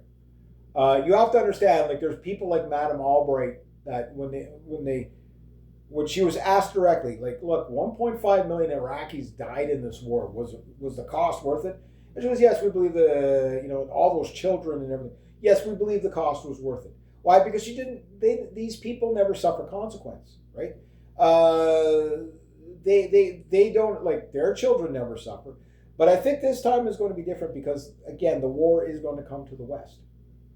And not just in, a couple of, high crime rates amongst refugees and stuff like that. It's going to be like an actual act of jihad. It's going to be active acts of war against us in retaliation for the blowback for what's been done on behalf of Israel, right? Whether we're guilty or not, doesn't matter. I don't support it, but doesn't mean I'm immune to it. I'm a part of the West, right? And the Crusaders will rise. They will rise up against, obviously, the Islamic people that are coming to get their vengeance and their blood libel. But they're also, you're already seeing it, the Crusaders rise up against Israel and Jews, and the evangelicals. You're already seeing it. It doesn't look like it did in the Ninth Crusade. It's not a bunch of Knights Templar running around. It's your construction worker, your bus driver, your waitress. It looks different in the modern era. But the more dystopic and violence it gets, the more it starts to resemble a real brutality crusade. And that's what's coming. That's what's coming. It's just, what is the timeline? And what is the, what does it simmer or boil at? That's the only question now. All right, so anyway, in other news, just before I wrap up, because I do got to get some things done before I head back up home. Be a short day down here, but yesterday I did my taxes, so that's good. But I picked something up yesterday. I didn't spend hardly any money yesterday. Got a little bit of food and spent money on taxes, but I'm going to get money back, so that's good. Not as much as I would like, but I didn't make as much last year either. So, but I went into Renfrew Bytes, which is like a computer store, and I asked for a new keyboard. And anyway, the guy's like, he brings it out. He goes, yeah, I got one. USB, just hook it up, right? So I finally got one of those guys. And I'm like, how much? He goes, oh. Well, when he told me how much, I was like, oh my God, I don't know if I can take that. And he goes, I go, how much is it? He goes, he goes, 0 is the lowest I can go. I said, all right, if you're going to be like that, if you want me to take this from you for free, I will. And apparently, because they get these things like old stock, they're just like, yeah, we got like stacks and stacks. We need the floor space. You're doing us a favor here. Take two. So I got a free keyboard. And guess what that means? Well, last night I wrote the first page of 2060 Dystopia. So the novel has started in its second phase. I still have to figure out how to get completely signed up to Amazon KDP. I hate to use an Amazon product, but it's the only way I'm going to be able to put out the book. I need to see if I can borrow my brother's cell phone number so I can get that one last code. And I downloaded, the guy was really helpful at the store. He recommended I download LibreOffice, and I did. But I got the free version, so I don't get all the features. So I don't have the voice typing, but at least I can type out my book. So if we don't die in a nuclear holocaust, you might be able to get to read about my dystopic book. Will I have it done by the end of April? At the earliest, that would be the earliest I could have gotten my book out. But I'm thinking probably more the end of May or June is probably more realistic. It might even be later than that. My goal is to write 3 books this year, but at least if I can get one out. But we'll see. So that's where I'm at. And one other last thing that kind of I thought this was kind of touching. Because with all the chaos in the world, you have to look around for other things that are not just be stuck to the gloom and doom all the time, right? And again, like usually when I shut off the camera, I'm back in the real world and just, okay, well, it is what it is. Put it behind me and just enjoy life, right? But the 3 astronauts, they named 2 craters. I don't know if you heard this or not, but I wasn't sure. I think it's the Canadian astronaut lost his wife, or the other guy. Anyway, one of them lost their wife a couple of years ago. and they named one crater after her, and they were all like pretty much tearing up on in the capsule or whatever. So it was a touching moment. I thought that was probably one of the nicest astronaut moments, in a sense. So when you look up at the moon, hopefully I get her. I think the name was Carol. So the moon's name. There's a crater on the moon with the name Carol on, and it's like that's the type of stories I wish I could be talking about all the time. Nice stuff like that, the good out of the bad. You know what I mean?